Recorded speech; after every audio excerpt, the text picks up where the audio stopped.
Anyway, so if you wouldn't mind helping me bring up Kiley Bush.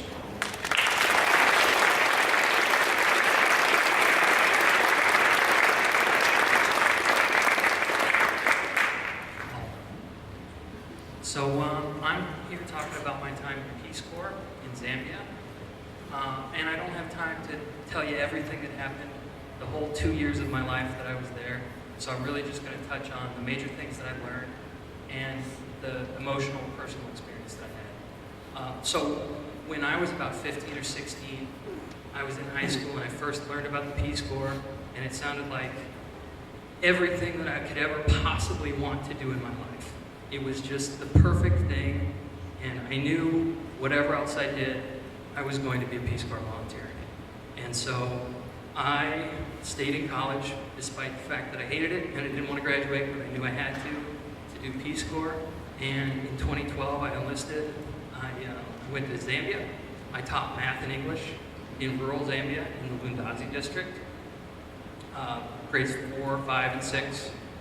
And I learned things that I had expected to learn, like how to speak a foreign language and how to teach a lesson plan.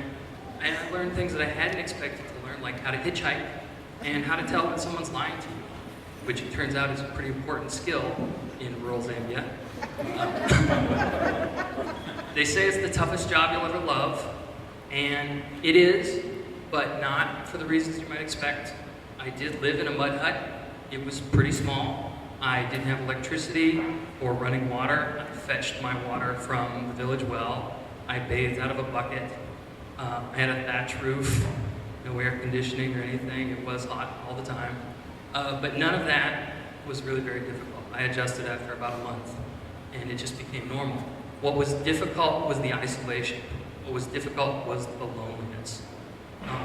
And that's really ironic if you've ever been to Zambia or a similar country, because Zambia has a very communal culture, and people are very friendly, like absurdly friendly.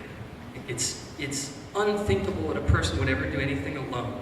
When I would cook out in front of my house, people that I didn't even know would come by and sit with me, just because no one should ever have to eat food by themselves. This is the culture I was in. That was what Zambian people were. And so it's weird that I was lonely, but really when you're out there by yourself and you're surrounded by people who don't speak your language, who don't understand your culture, and nobody had ever been to America that I was living around. They didn't understand why I did most of the things that I did. And we couldn't have much of a conversation because my Tumbuka was very limited and their English was very limited. And so it was really a struggle. But the way Peace Corps is structured, it forces you to do the hard work of building these relationships. And that's what makes it the toughest job. And the reason we do that, well, I'll get to that later. So I wanted to touch on why I have this suit. I actually really enjoy all of the attention and all of the absurd friendliness. People coming up to you, like you sit on the bus and they sit right next to you, no personal space. There's plenty of room, but they want to sit next to you because you shouldn't be alone and they shouldn't be alone. I actually loved it. Most Americans hated it, but I was like, I'm just going to embrace this Zambia thing. So that's why the suit, I had this suit tailored, and it's in the Zambian color. It's in the Zambian colors.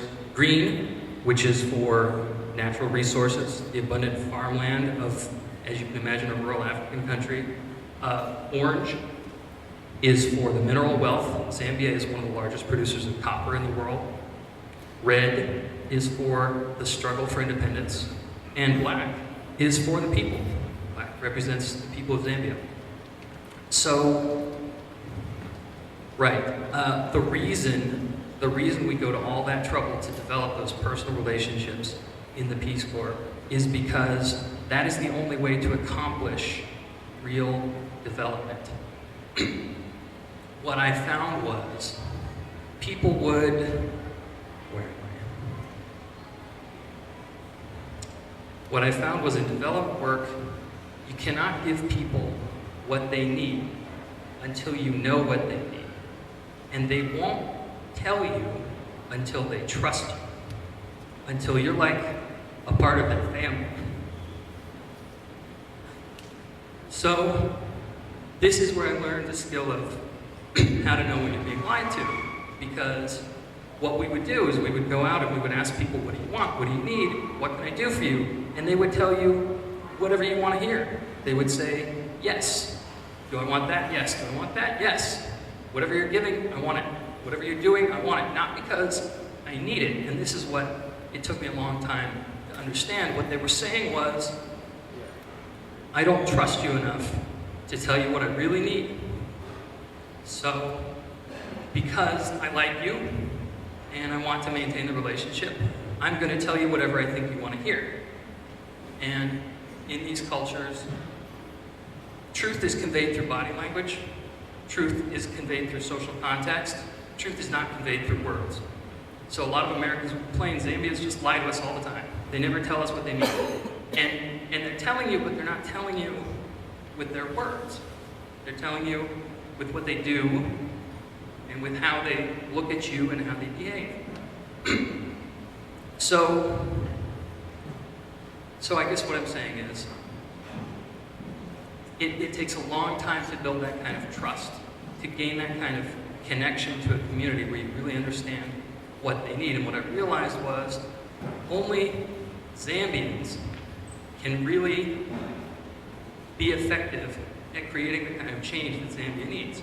Which is why, when I was given the option of extending for a third year, I decided to move back to Kansas City instead, because I figured if only someone from that place can really make a difference, then I should be where I can make a difference, which is not in rural Zambia, much as I love it, it's back here in my hometown.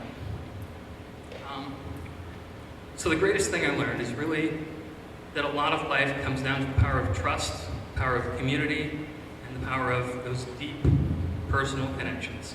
And there's just no shortcuts. And that's what I have. Do I have enough time for questions? Does anybody want to ask me about sort of the details of my Peace Corps experience? Yeah.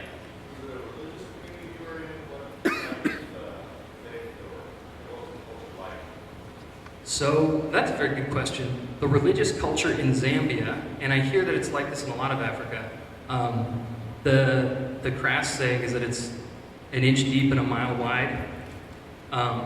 Everyone is Christian. Absolutely everyone. Universally Christian, 100%. Except there are a handful of Muslims. But yeah, by and large, everyone's Christian. Until it comes to what they do and what they actually believe. It's like the words that they say, and then the truth of their actions in the social context and what they're really doing.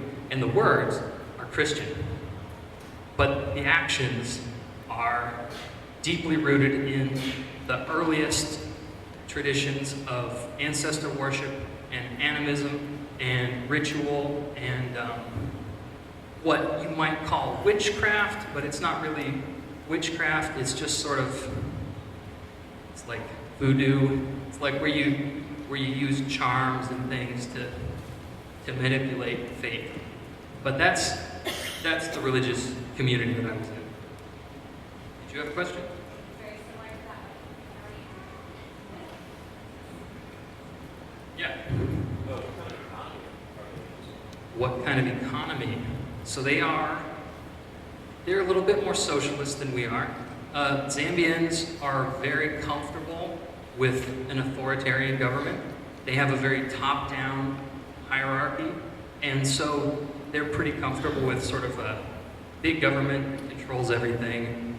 They're not strictly socialist or communist, but they have socialist roots.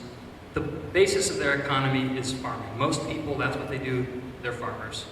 And then the country, the government, gets most of its money from the mining, which is the case in a lot of other countries.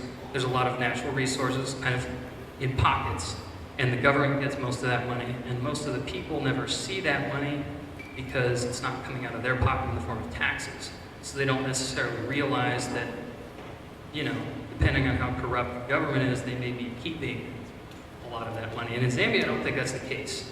Zambia actually got kind of a raw deal on its copper contracts a few years ago, and they're losing out to other countries who are mining the copper.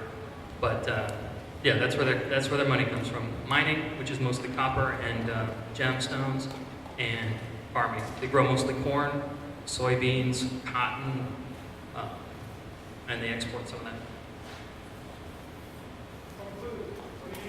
What do you eat? That's a great question. I was unfortunately in one of the countries where they don't eat very interesting food. The Zambian staple food is shima, which is a corn mush paste. It's literally just pounded corn into a paste. They eat lumps of it.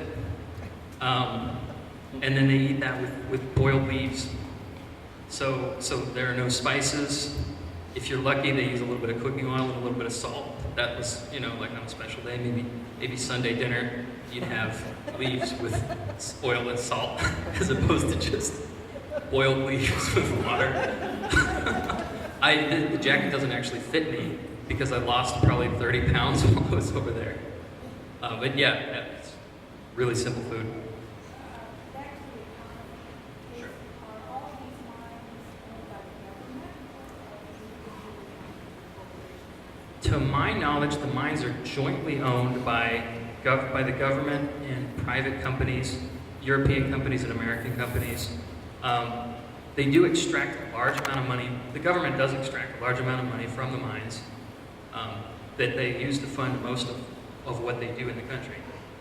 But I think they're privately owned, but they're sort of controlled and taxed a lot more heavily than they would be normally.